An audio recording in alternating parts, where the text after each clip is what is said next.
ಸಾಯಿರಾಮ್. ನನ್ನ ಮುದ್ದಿನ ಮಗುವೆ, ಒಂದು ವ್ಯಕ್ತಿಯ ಕಷ್ಟದ ಕಾಲ ಅವನ ಜೊತೆ ಇರುವ ಜನರ ನಿಜವಾದ ಗುಣವನ್ನು ಅವನಿಗೆ ತೋರಿಸುವ ಹಾಗೆ, ಅದೇ ವ್ಯಕ್ತಿಯ ಸಮೃದ್ಧಿಯ ಕಾಲವು ಅವನ ನಿಜವಾದ ಗುಣವನ್ನು ಅವನ ಜೊತೆ ಇರುವವರಿಗೆ ತೋರಿಸುತ್ತದೆ. ಕಷ್ಟವಿದ್ದಾಗ ನಂಬಿಕೆ, ಸಮೃದ್ಧಿ ಇದ್ದಾಗ ನಮ್ರತೆ ಎರಡೂ ಮುಖ್ಯ. ಹಣದಿಂದ, ಸಮೃದ್ಧಿಯಿಂದ ಜನರು ಬದಲಾಗುವುದಿಲ್ಲ. ಒಳ್ಳೆಯ ಗುಣವನ್ನು ಪಡೆದಿರುವವರು ಎಲ್ಲ ಸಮಯದಲ್ಲೂ ಒಳ್ಳೆಯದನ್ನೇ ಮಾಡುತ್ತಾರೆ. ನಿನ್ನ ಮನೆಯಲ್ಲಿ ಸಂತೋಷದ, ಯಶಸ್ಸಿನ ಆಚರಣೆ ಇರುತ್ತದೆ.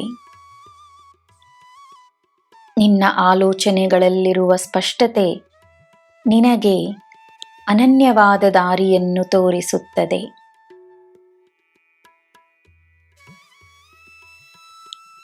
ನಕಾರಾತ್ಮಕತೆ ಎಲ್ಲರನ್ನೂ ಪರೀಕ್ಷಿಸುತ್ತದೆ. ನಕಾರಾತ್ಮಕತೆಯನ್ನು ಸಕಾರಾತ್ಮಕತೆಯಾಗಿ ಬದಲಾಯಿಸಿಕೊಳ್ಳುವುದು ಹೇಗೆ? ನಾನೊಂದು ದಾರಿ ಹೇಳುತ್ತೇನೆ. ಇಡೀ ದಿನ ನಿನ್ನ ಮನಸ್ಸಿನಲ್ಲುಂಟಾದ ಎಲ್ಲ ನಕಾರಾತ್ಮಕ ಭಾವನೆಗಳನ್ನು ನೆನೆದು ಅವುಗಳಿಂದ ನಿನಗಾದ ಪ್ರಯೋಜನ ಏನೆಂದು ಯೋಚಿಸು. ಯಾವ ಪ್ರಯೋಜನವೂ ಕಂಡುಬರಲಿಲ್ಲವೆಂದರೆ ಅವುಗಳನ್ನು ನನ್ನ ಪಾದಗಳಲ್ಲಿ ಸಮರ್ಪಿಸು. ಎಲ್ಲರಿಗೋಸ್ಕರ ಒಳ್ಳೆಯದನ್ನೇ ಬಯಸಿ, ತನಗೋಸ್ಕರ, ತನ್ನ ನೆಮ್ಮದಿಗೋಸ್ಕರ ಒಂದು ಪ್ರಾರ್ಥನೆಯನ್ನು ಮಾಡಿ ಸಂತೋಷದಿಂದ ಮಲಗು. ನನ್ನ ಮಗುವೆ, ನಿನ್ನನ್ನು ಎಲ್ಲ ಸಮಯದಲ್ಲೂ ನಾನು ನೋಡಿಕೊಳ್ಳುತ್ತಿದ್ದೇನೆಂದು ನಂಬು.